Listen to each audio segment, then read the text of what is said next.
Yeah, obviously disappointed in the final outcome. Tip my hat to Vic and his group. That's good. They're a top 10 team for a reason. Their size, I think, bothered us. Their pressure a little bit at times bothered us in the half court for sure, and just never found an offensive rhythm whatsoever. I think before the game we had a few things that we really wanted to do, which we actually ended up doing. So we really wanted to see if we could turn them over. Wanted to be about +8 at least in the turnover margin, which I think we ended up +11. Needed to be somewhere close to even if we could on the offensive boards, which they're elite offensive rebounding. So you're going to look at the rebounding and, we got beat pretty good, but it's the possessions that make, we miss shots, so they get opportunities to rebound. They didn't miss very many, so we don't get a lot of opportunities for defensive rebounds. And then I thought the big one, I thought we needed to probably outshoot them from the three by probably 5 or 6. So that would be like +18 points from the 3-point line, and then that was the difference. We did not make shots. I liked the shots we got early in the game. We started forcing them as the game went, and we got a little frustrated. But early on, I thought they were right, and we just didn't make them. And sometimes it comes down to that. I thought our kids battled. I think if you would have told me again before the game that we would hold Texas to 70, that we would have an opportunity to be in that game in the fourth quarter. But didn't make enough shots, didn't play well enough. They took us out of our rhythm offensively, and we just didn't have enough offensive firepower tonight. So we'll get better from this. That's an elite team, well coached. Really, really good. And I thought they showed it tonight. What are your impressions of Madison Booker? She's normally a forward, has to play the point position with Rory Harmon hurt, and she goes out and has a double-double. Yeah, she's elite. We knew that coming in. She's elite. She may be one of the best mid-range players in the country, even as a freshman. At one point, I was like, she made a couple plays. I was like, that kid's probably 18. I don't know how old she is, but that's an 18-year-old out there in an environment like this against what I think is a pretty good basketball team in our group. And at times, she made it look easy. I wanted to keep it close enough so maybe late we could, maybe tire her out and make it a little difficult for her. I know she ended up turning it over probably more than they would like, but she makes plays around those to probably make up for it. But, that's an elite freshman. Coach, talking about your defense, 24 turnovers, that's the good, but then the bad is the Texas shooting a 53% from the field, which is worst against you guys this year. How do you kind of find a medium there where you're turning them over but also not allowing them to make half their shots?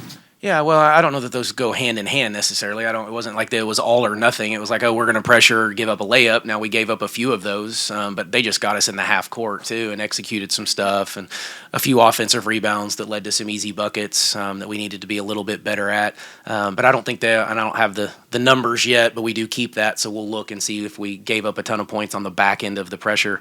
But I didn't feel like that was the difference in the game at all. It was just, they made shots. And when we made a mistake, they made us pay, and that's what really good teams do, though. And that's the difference, is when you make a wrong rotation or the wrong play, really good teams make you pay, and they did.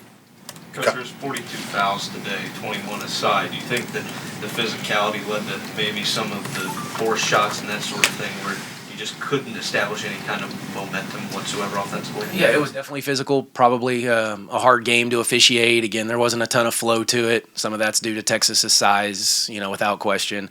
But I thought our kids battled too, and maybe the whistle went our way sometimes and maybe not so much a few other times, I thought. But you just have to play through that. And, we tried like heck, but, we just couldn't get a rhythm, and some of the fouls may have taken us out of that flow that we like to play with.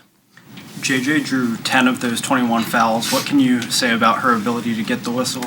Yeah, no, again, that's a extremely talented kid, one of the better guards in the country that fortunately plays on our team. She just has an attack mindset, and I thought she came out really aggressive early on in that first quarter, and we needed that. And it's a kid that's played in big-time games. I know she was excited for this one, even in the preseason. This game meant a lot because you want to play against the best teams, and we had an opportunity to get one of the best teams on our home floor, and so she'll be disappointed when she sees, just probably her, the threes in particular, because I thought she had some really, really good looks, but stayed aggressive all night, and we need her to continue to do that.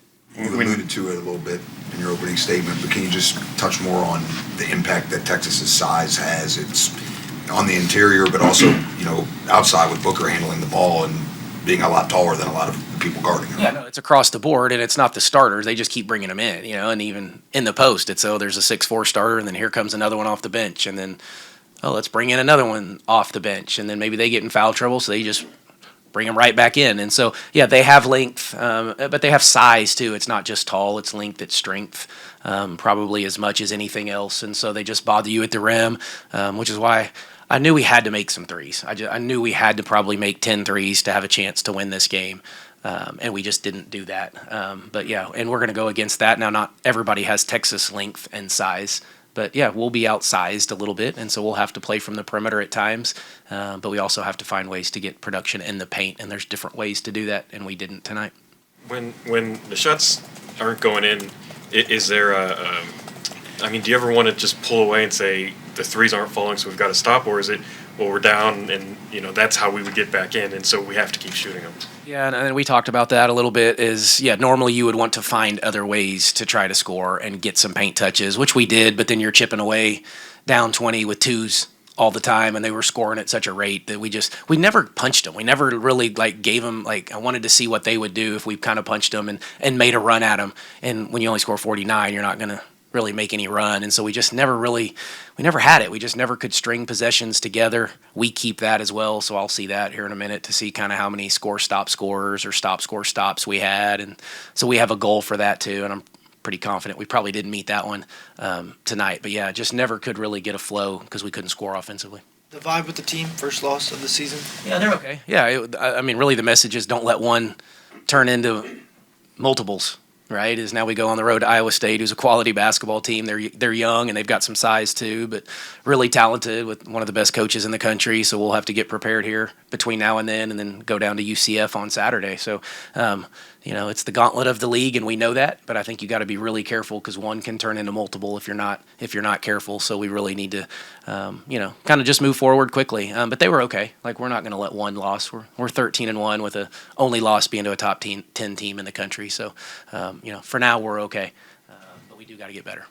Lowest shooting percentage of the season today. So is there kind of a little bit of comfort there, knowing that if you shoot your average, it's probably a much closer game, or do you just kind of have to take it and roll with it?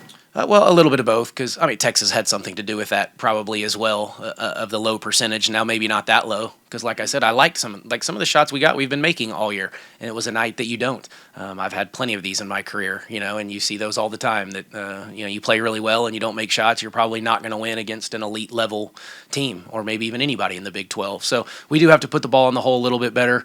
Maybe I could have helped them get the right people, the right shots, but again, it was a little difficult because Texas defense is pretty elite. Is it valuable that you go into this one wanting to turn them over and kind of make it a shooting game, and then it ends up becoming just not really making a lot of shots? You're still able to turn over a really talented team like that? Yeah, there's some of that for sure. I didn't know that we could turn Texas over 24 times coming in. I just knew we wanted to be. I think the goal was plus 7 or 8 in the turnover margin, because they turn people over a ton also, and their pressure. It's a little different now without Rory, but they still pressured the crap out of us. It was just in the half court. We tried to do it in the full court, but we thought that was really important. We needed to be good in the first, 50, 75 feet of the floor, because they're going to have the advantage the last 15 feet because of their size. And so for the first half, I thought we did a pretty good job. I thought we lost our way actually a little bit in the second half with our full court pressure, and Booker caught it too easily, and they're just handing it off to her on inbounds plays. So I think we just got frustrated and just, kind of forget and lose your way just a little bit there when you get frustrated. You guys draw a pretty big crowd today. Coach mentioned the atmosphere. I guess, what's it mean to have a game like this where it's a top 25 kind of atmosphere here, and you're able to play with that? Yeah, no, it was a good crowd. Our best crowd, it was the best crowd. We had the kid game, so there was a lot of bodies in that one. But without that one, it was the best. It was the best crowd for sure. And I wish we could have played a little bit better. For the ones that maybe came for the first time and hadn't seen us play, I think we're a little bit better than that, or I know we're better than that. So disappointed in that one that we couldn't put on a little bit better show for them. But hopefully they'll still come back and support us. We're 3 games into an 18-game league schedule, so hopefully we get plenty of opportunities to show them what we're really about. But we do appreciate it today for sure. That was a fun environment. We just could never get them in it. I kept telling them at timeouts, I was like, give the crowd a reason to get you guys going and feed off of their energy, but just never did. Any more questions for Coach?